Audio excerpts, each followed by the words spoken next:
So hello friends, welcome to the channel.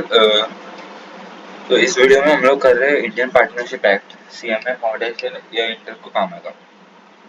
ठीक है, Indian partnership act. Okay, so ये previously part था Indian contract act के, उसमें से ये बना है। ठीक है, तो पहले section 1 short title,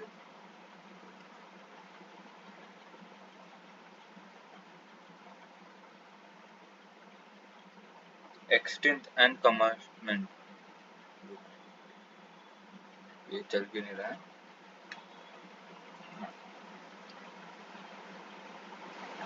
extent and commencement.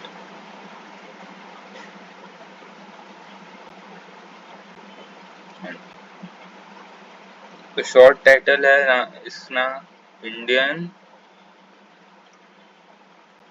Partnership act 1932, whole of India.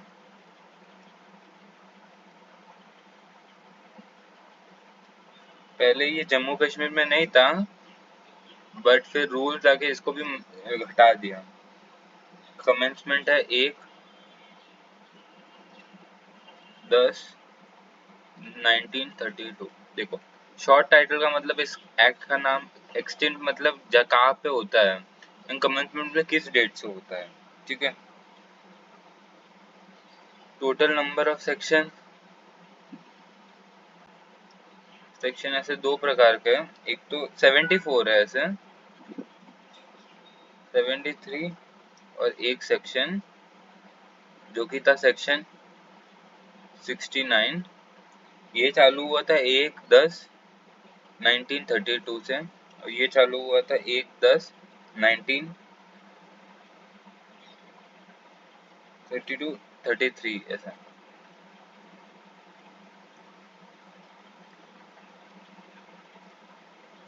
ऐसे याद रखना कि इससे एक साल पहले 32, और ये एक सेक्शन बाद में आई थी, बाकी सब सेक्शन इसी डेट पे आ गए थे।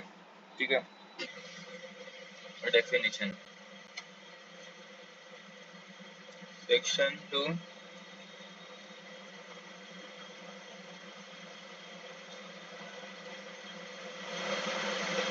पहले तो केस के डेफिनेशन देखोगे, पहले बिजनेस की।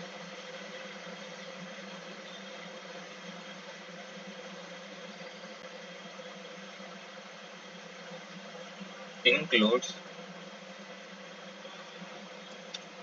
तीन चीज इंक्लूड करता है बिजनेस: ट्रेड, ऑक्यूपेशन और प्रोफेशन।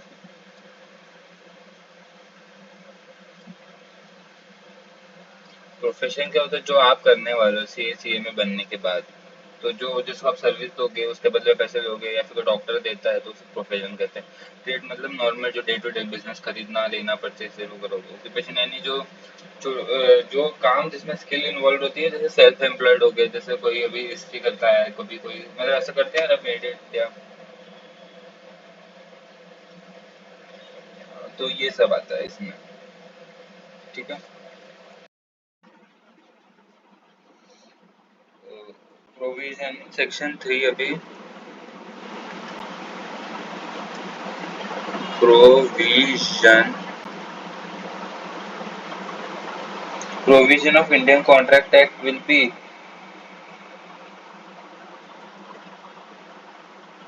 देखो, अगर इंडियन कॉन्ट्रैक्ट एक्ट और पार्टनरशिप एक्ट में लड़ाई होती है तो हम लोग पार्टनरशिप एक्ट को ये देंगे प्रेफरेंस, क्योंकि अगर इसका रिलेटेड है तो। जैसे अभी हाँ, जैसे अभी इसके लिए स्पेसिफिक अगर कॉन्ट्रैक्ट बना, स्पेसिफिक एक्ट बना हुआ है, तो हम लोग जनरल एक्ट को नहीं देते। इसके लिए एक है स्पेसिफिक एक्ट प्रिवेल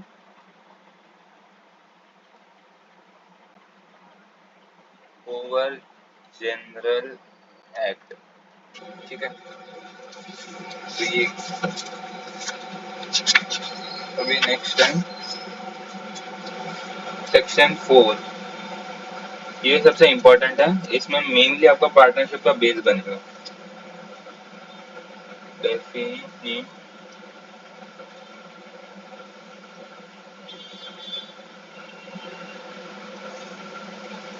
तो इसमें आपको 4 डेफिनेशन पढ़नी है। पहला है पार्टनरशिप की, सेकंड है पार्टनर की, थर्ड है फर्म की, और चौथी है फर्म नेम की। मतलब डिटेल में करने वाले हैं ये।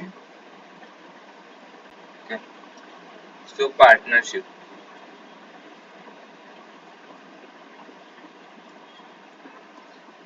is a relation between two or more than two person,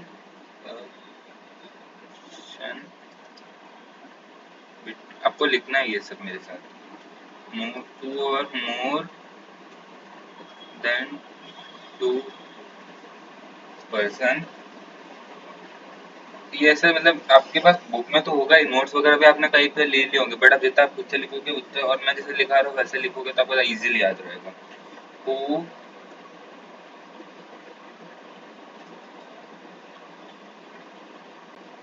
are agreed, किस चीज के लिए? टू शेयर प्रॉफिट, किसका?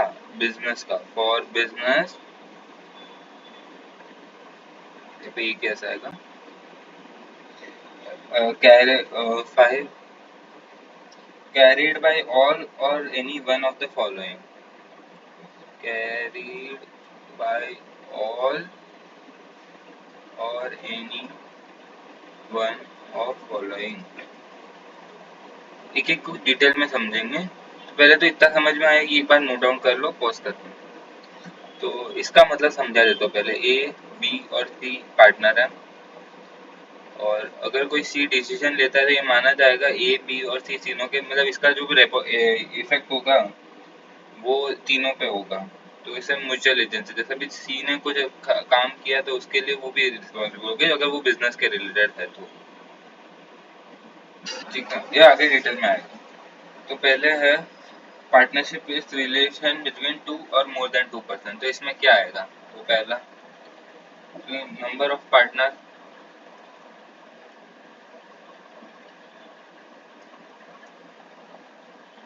इसमें दो है, एक तो मिनिमम और मैक्सिमम। Minimum 2, maximum 15। इसमें भी बहुत डिटेल में आ सकता है, जैसे आपको 50 कहाँ से आएगा? तो ये इसमें मैक्सिमम के लिए ना पार्टनरशिप एक्ट और कॉन्ट्रैक्ट एक्ट दोनों में कहीं नहीं लिखा, तो हम लोग कंपनीज एक्ट में जाएंगे। तो कंपनीज एक्ट में सेक्शन 464 में है ना, इन लोगों ने दिया हुआ है कि, यस मुझे याद नहीं है, याद करना चाहिए मुझे भी, बट ठीक है, तो भी मैं नोट्स से पढ़ रहा हूँ, जो मैंने नोट्स अच्छे से बनाया उससे पढ़ा रहा हूँ। तो उसमें क्या है कि मैक्सिमम नंबर ऑफ पार्टनर है ना स्टेट गवर्नमेंट सेलेक्ट करती है। तो स्टेट गवर्नमेंट और वो, पर जो भी हो वो कितने 10 से ज़्यादा नहीं होते, 100 से ज़्यादा नहीं हो सकता है। तो स्टेट गवर्नमेंट ने पार्टनरशिप में 50 रखा है, तो हम लोग इसलिए 50 करते हैं। ठीक है। अभी पर्सन, इसके बाद देखो पार्टनरशिप इज रिलेशन टू और मोर पर्सन। अभी पर्सन में क्या आता है वो देखते हैं। पर्सन, ये लाइन बना देते हैं छोटा सा।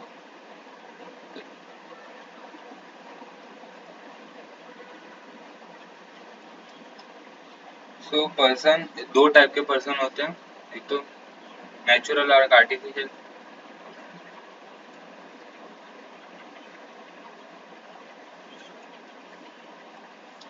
नेचुरल पर्सन यानी वो, इसमें भी दो टाइप के आते हैं, जो हम लोग नॉर्मल जो बर्थ से बॉर्न हुए हैं वो, तो मेजर, माइनर और आर्टिफिशियल यानी वो जो लॉ से बर्न हुए हैं, कंपनीज हो गया, एलएलपी होगा, ये सभी से। मेजर यानी अबव 18, ये लेस देन 18, 18 भी इंक्लूड है, इक्वल टू और अबव 18। तो ये लोग है ना, मेजर है वो पार्टनर कर सकते हैं, माइनर नहीं कर सकते। बट दो केस मानो तो वो भी पार्टनरशिप में आ सकता है। पहला, with consent of all partner,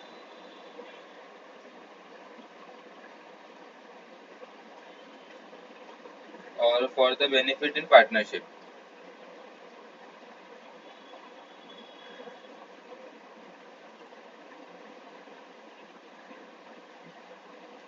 यानी क्या, तो अगर है ना, अगर वो पार्टनर है तो उसपे हम लॉस या फिर वो लायबिलिटी वगैरह नहीं चढ़ा सकते, खाली प्रॉफिट है तो वो आ सकता है, नहीं तो नहीं आ सकता। और मेजर तो आ ही सकता है, और कंपनीज भी आ सकती है। ठीक है, अब नेक्स्ट लाइन देखते हैं। सॉरी, टू और मोर पर्सन ये हो गया, मैं नंबर ऑफ हो गया, पर्सन हो गया, हुआ एग्रीड। अब एग्रीड का डेफिनेशन,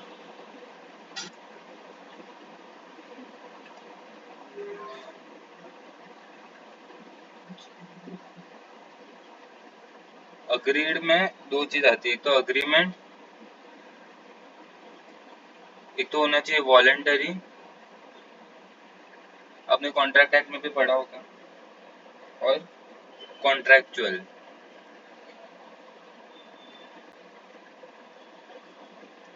तो वॉलेंटरी और कॉन्ट्रैक्चुअल, इसका मतलब क्या है? तो वॉलेंटरी का मतलब है कि जो भी ऐसा एग्रीमेंट होगा ना, वो मतलब आप खुद की पर्सनली, जैसे वॉलेंटरी यानी खुद की इच्छा से होनी चाहिए। मैं गन लेके आपको पार्टनरशिप में नहीं बुला सकता, और उसमें जो भी होगा तो वो आप ऐसे में, जैसे मैंने गन लेके कॉन्ट्रैक्ट साइन करवा लिया, फिर अब अगर केस में बोलोगे तो आप मतलब कोर्ट में बोलोगे तो अब ये कोई भी गलती होगी तो आप पे नहीं आएगी। और वही कॉन्ट्रैक्चुअल, अगर आप समझो आपके फ्रेंड ने बोला कि अगर ना तेरे मेरे से ज्यादा मार्क्स आए तो मैं पार्टी दूंगा, और उसने नहीं दी, तो क्या आप वो उसे कोर्ट लेके जाओगे कि नहीं नहीं इसे पार्टी नहीं दे, जिसने बोला था? नहीं ना। तो वैसे ही होता है। और ऑन द अदर एंड, अगर पार्टनरशिप में कोई ऐसा एग्रीमेंट हो, जैसे आपका कोई टेंडर हो और वो काम ना होता, आप उसको कोर्ट में लेके जा सकते हैं, हाँ लेके जा सकते, कंपनसेशन लेंगे, क्यों नहीं लेंगे। ओके। और पार्टनरशिप है ना, एक चीज याद रखना, partnership is made by agreement, not status. जैसे भी आप और आपका सगा भाई है, आप लोग को अगर कुछ साथ में काम करना है तो पार्टनरशिप जरूरी है। हाँ, मतलब ऐसा तो नहीं कि आप भाई हो तो क्या ही हो, पर नहीं, पार्टनरशिप जरूरी है। उसमें स्टेटस यानी फैमिली रिलेशन नहीं आते, तो उसमें पार्टनरशिप तो चाहिए। ओके। और अग्रीमेंट भी दो टाइप के होते हैं, दो टाइप के होते हैं। एक तो है एक्सप्रेस, एक है इम्प्लाइड। मैं एकदम स्क्रैच से लेके जा रहा हूँ, तो इसमें भी दो टाइप के हैं। तो ओरल, एक रिटर्न। इम्प्लाइड में है म्यूचुअल बिहेवियर।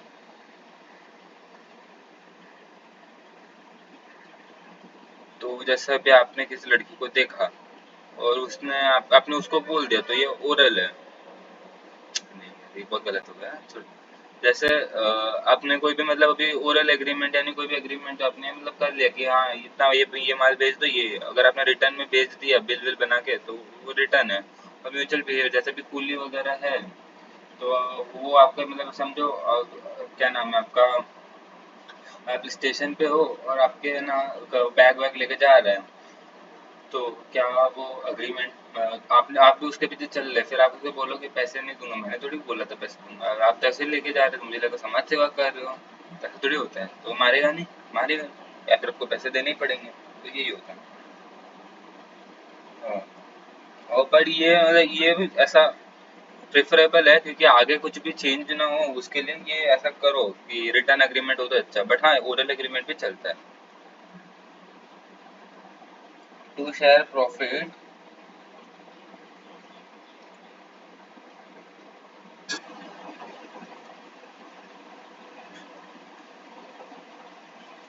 अभी देखो प्रॉफिट लिखा है, लॉस तो लिखा नहीं है, इसका मतलब क्या कि समझो ए बी और सी एक पार्टनर है और लॉस हो गया, तो बी बोलते इस साल का सारा लॉस मैं बेयर करता हूँ, तो किसी को कोई प्रॉब्लम हो नहीं, नहीं सब लोग तो बोलेंगे हाँ कर तो कोई वादा नहीं, कोई वादा नहीं।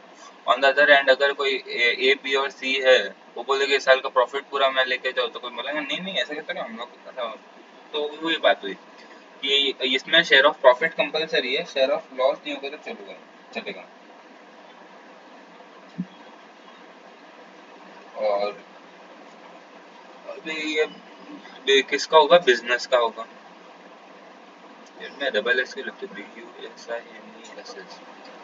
तो बिजनेस ट्रेड है, मतलब इसमें ट्रेड इंक्लूड है, ऑक्यूपेशन इंक्लूड है, पार्टनरशिप इंक्लूडेड है, पर एनपीओ इंक्लूडेड नहीं है। और जो भी वन टाइम एक्टिव, जैसे आपने भी घर का अपने कोई घर की चीज बेची, तो क्या आपका वो बिजनेस हुआ नहीं ना, अब तो वो मतलब ऐसे बेच दी ना। तो यही बात। अभी नेक्स्ट है mutual agency.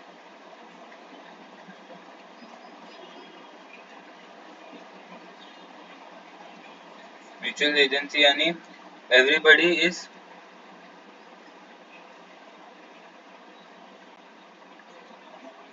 Agent of each other.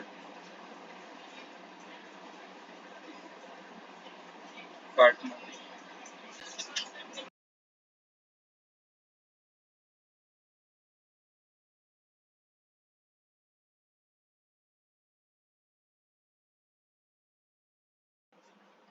तो इसमें क्या बोला है, everybody is agent of each other, यानी जो भी पार्टनर है, अभी समझो ए बी और सी पार्टनर है, तो ए का अगर कुछ काम होगा और उसने कुछ किया, कोई डिसीजन लिया, तो वो ऐसा इम्प्लाइड है कि बी और सी के मिलके ही उन्होंने डिसीजन लिया है, ऐसे कुछ से कुछ नहीं किया। ठीक है, अभी आता है नेक्स्ट टॉपिक, ये एकदम स्टार्ट करके छोड़ देंगे। टाइप ऑफ पार्टनरशिप, दो टाइप की होती है mainly. On basis of time, on the scope. इसमें भी दो टाइप का होता है, एक तो फिक्स पीरियड ऑन विल। अगर आपने ये बोल दिया कि फिक्स है तो ये अलग बात है, विल। और जनरल और पर्टिकुलर,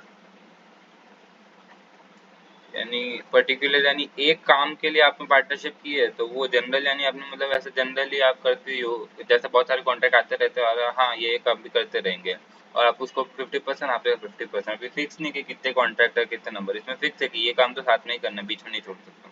ऑन विल यानी जब तक बिजनेस में प्रॉफिट दिख रहा है या फिर कुछ बेनिफिट लग रहा है तो आप कर रहे हो, नहीं तो फिर छोड़ दिया, तो उसको ऑन विल बोलेंगे।